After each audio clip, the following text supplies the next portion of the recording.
Bienvenue à cette séance de cours de français.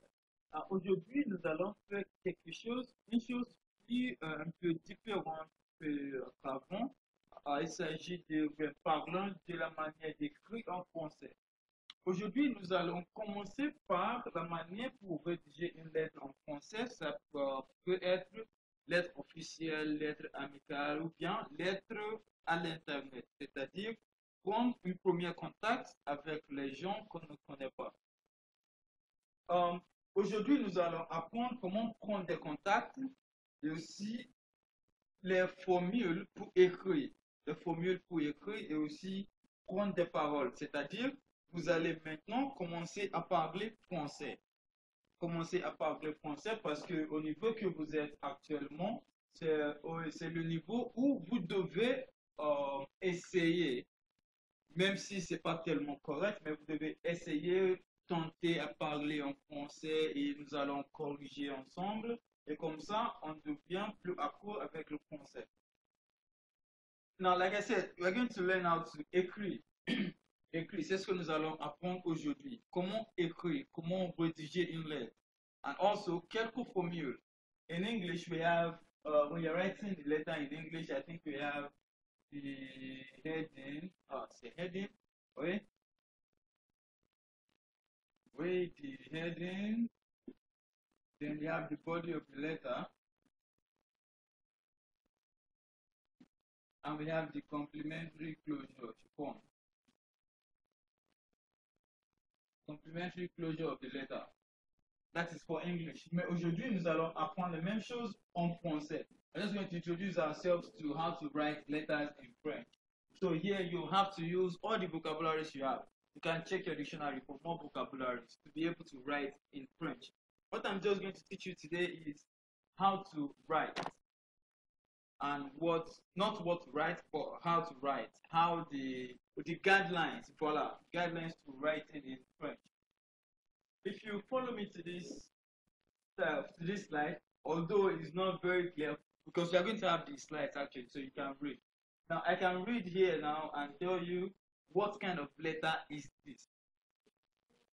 Now, for instance, we have ici, this first one, we have Madame. Je suis étudiant en histoire à l'université de Buenos Aires et je fais une thèse de doctorat sur l'immigration des Français en Argentine à la fin du 19e siècle. Voilà, à la fin du 19e siècle, that is 19th century. C'est le professeur Antonio Moral qui dirige cette thèse. J'ai lu avec beaucoup d'intérêt vos articles et votre livre, mais je souhaiterais approfondir certaines questions avec vous. Vous serait-il possible, let me write that out for you, vous serait-il possible, vous serait-il possible de m'accorder un entretien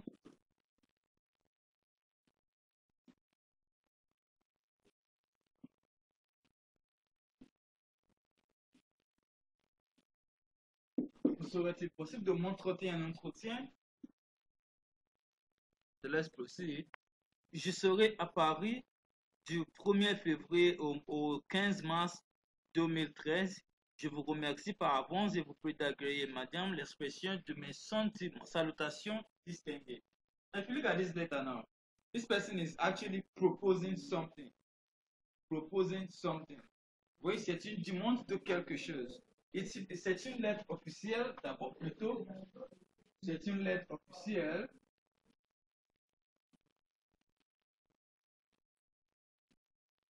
It's an official letter. Now, what is this person asking of? This person is asking of, okay, he said, je serai approfondi. Je souhaiterais approfondir quelques questions avec vous. Of course, person is trying to write a project.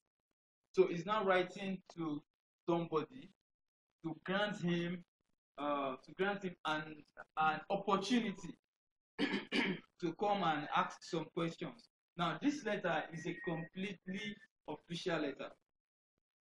Now look at the way this person wrote this. vous serait-il possible de m'accorder un entretien? Will it be possible for you to allow me un entretien? An interview with you? Peut-être ça peut être pour un questionnaire, maybe for a questionnaire. Maybe for a questionnaire. Now this person has done three things. In French, the same thing in English. In French, we have formule d'attaque.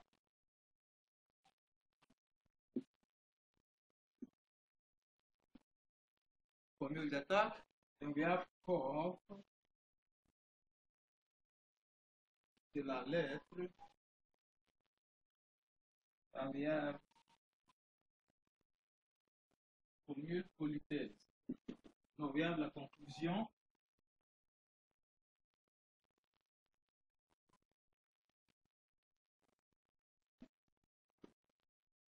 La conclusion.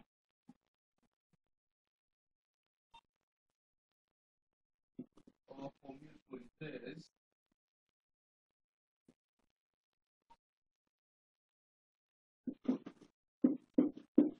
The same way it is in English.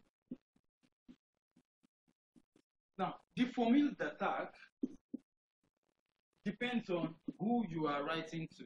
Depends on who you are. It could be a friend. It could be official purpose. So those are formula data. Then corps de la lettre means the body of your letter, what you are trying to express. Now in French, we advise that you write at least 3 paragraphs. 3 paragraphs, depending on what you are writing actually. As we proceed further in French, you're going to see more. And the conclusion. This is very, very important in French. Very, very important. Now let's take the second letter and see what the difference might be. Look at the second one here. This person said, je suis une amie de Christina qui a logé chez vous l'an dernier pendant 2 mois. C'est elle qui m'a donné votre adresse. Je dois faire un stage à Paris d'octobre à décembre prochain. Je souhaiterais savoir si vous accepteriez de me louer la chambre qu'occupait Christine. Voilà. Je suis quelqu'un de calme, je ne fume pas, j'aurai beaucoup de travail et je n'ai pas l'intention de recevoir souvent des amis. En espérant une réponse, je vous prie de recevoir mes sincères salutations. Now, if you look at this, of course, we have a formula d'attaque too.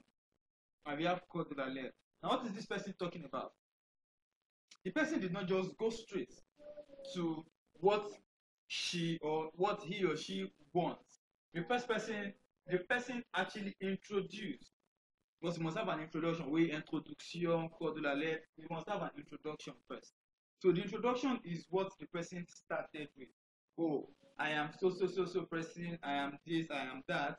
Then the second part, the first paragraph usually is the introduction. Désolé, okay. After the formula d'attaque, we should have introduction, which is telling us who you are or presenting what you want to talk about. Then corps de la lettre, where what you want exactly. For example, I'm writing lettre de candidature. I can first of all introduce myself. I can tell them where I found the lettre de candidature, c'est-à-dire application letter. I can tell them where I found the application first. Then I'll not tell them what I want. If you look at this first one, this person first of all introduce herself and what he or she wants. Introduce herself first. Then what he or she wants to do, which is je souhaiterais approfondir certaines questions avec vous. That's the second paragraph. Then the last paragraph is now the conclusion. The same thing as this person. This person said, je suis une amie de blah blah blah. The first paragraph. The second paragraph, what he or she wants to do. That is the main reason for writing the letter. Je souhaiterais savoir si vous accepteriez. I would like to know if you would accept to rent me the same room that Christina rented the last time. Je souhaiterais savoir si vous accepteriez de me louer la chambre qu'occupait Christina. I love this expression so much. Then the person now went ahead and told us more about how je suis quelqu'un de calme, blah blah blah. And look at the formule politesse here. En espérant une réponse positive, je vous prie de recevoir mes sincères salutations. Now let's look at the third one here. This one is not a letter because it looks like just maybe on a blog or on a website. C'est bonjour, je m'appelle Damien. J'ai 35 ans et je viens de m'installer dans le 12e rue de Pickwood. Je ne connais personne à Paris en dehors des gens que je rencontre dans mon travail. Le week-end, je fais du jogging au bois de Vincennes. Je découvre Paris. J'aime aussi aller au théâtre et voir des expos. Si quelqu'un fait la même chose tout seul de son côté, il peut me contacter. J'ajoute que tous les 15 jours, mon fils de 8 ans vient passer le week-end chez moi. Il n'a plus l'âge de se faire des copains au scare. Now, this is complètement différent de ceci est complètement différent des deux autres lettres. This is completely different from the two other letters. This is more of putting something on a blog, putting something on a website. That, oh, this is my point of interest. I would like to meet somebody. This is actually for meeting people. Now, these three letters, they have something in common. What do they have in common? Premier contact. The people they are going to meet, they do not know them. However, there are different ways to approach people we are meeting for the first time. People are meeting for the first time and for different purposes too. This person said, I'm 35 years and I just moved into this address. I don't know anyone in Paris apart from en dehors de. Now, dehors is actually the preposition. En dehors des gens que je rencontre dans mon travail. Apart from the people I meet at work. Now, here, he expresses his point of interest. I do jogging, blah blah blah, and he said, if someone does the same, tout seul de son côté, alone, the person can contact me. Now, this person is just trying to meet people for the first time. There are different ways. À l'écrit, meeting people through writing. It's just like you are trying to, in the old days when you have to write letters to people, stuff like that. So these three letters have in common is actually premier contact, meeting people for the first time, people they've not known, and telling them about oneself. If you don't know me and you want me to accept you, you have to tell me about yourself first. Mais à ce moment, ce n'est pas à l'oral, ça doit être à l'écrit. Donc, il est nécessaire de savoir comment gérer la situation, comment gérer cette situation. How to manage this kind of situation. You're meeting somebody for the first time and you want to tell yourself to the person so the person can accept you. Now let's move further to the formule data, the introduction. Of course, they have the same thing. You have the introduction and what the person wants, which is the body of the letter, and formule politesse. Now let's go ahead to see what are the formule pour un premier contact par écrit.